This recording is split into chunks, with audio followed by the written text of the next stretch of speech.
क्या देख रहे हैं अपन? एरेज, है ना। तो पहले एरेज होते क्या हैं? Arrays are derived data types और memory devices used to store multiple data either of same or different data types in a single variable.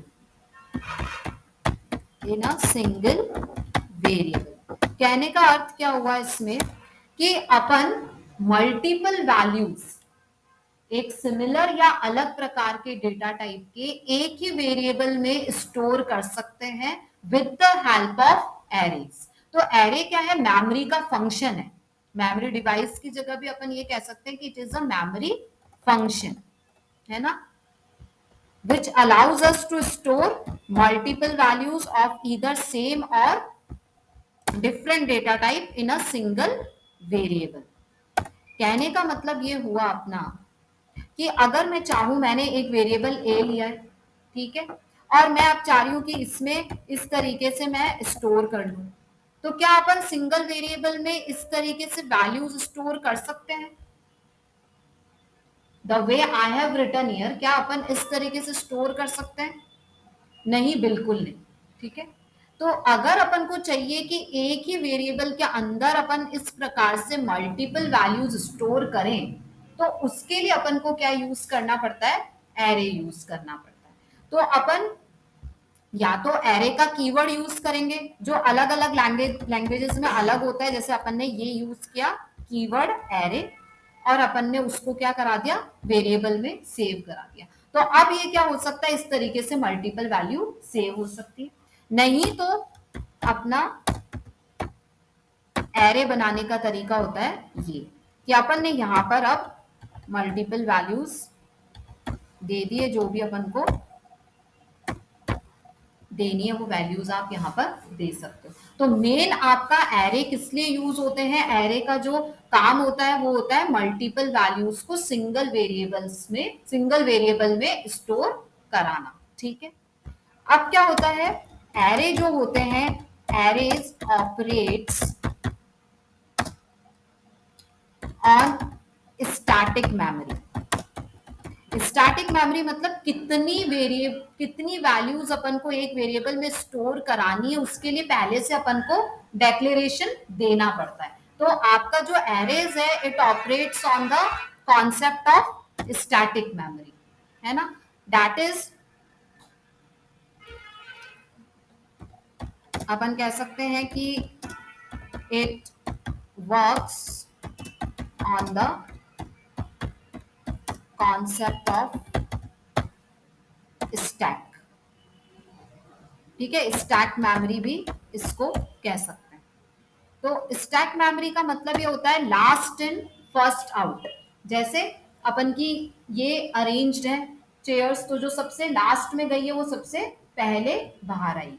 ठीक है, उससे भी इंपॉर्टेंट कॉन्सेप्ट होता है, ये आपका डीएसए का फंक्शन होता है कि किस तरीके से एरेज वगैरह काम करते हैं, है ना। ये पूरा सेपरेट टॉपिक है आपका डेटा स्ट्रक्चर का, कि मेमोरी में किस प्रकार से डेटा स्टोर हो रहा है। डेटा का ऑप्टिमाइजेशन करना वो किस में होता है? डीएसए का पार्ट होता है। ठीक है, तो उसमें अपनी स्टैक मेमोरी होती है, डायनामिक मेमोरी होती है, उसमें अपने पास में एरेज आते हैं, लिस्ट आते हैं, लिंक्ड लिस्ट, सर्कुलर क्यू, ये सब चीजें आती है। तो वो अलग टॉपिक है। मेन अपन अभी यहाँ पर एरे देख रहे हैं। अब देखो, एरेज जो है इट वर्क्स ऑन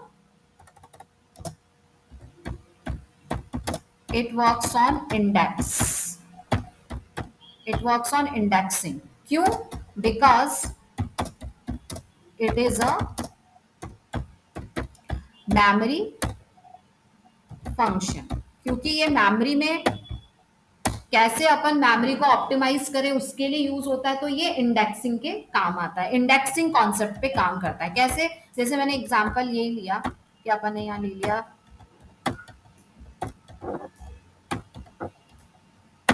ये अपन ने एक एरे बना लिया, ठीक है। अब इसमें क्या होगा, अगर मुझे वैल्यू रिट्रीव करनी है 11, तो मैं वैल्यू 11 कैसे रिट्रीव करूंगी? यहां पर अपन इसको या तो आप पोजीशन बोल दो या आप क्या बोल दो, इंडेक्स बोल दो। तो इंडेक्स ऐसे होगा विच स्टार्ट्स फ्रॉम जीरो, क्योंकि मेमोरी का फंक्शन है, मेमोरी आपकी बाइनरी उस पे काम करती है, 0 1 पे।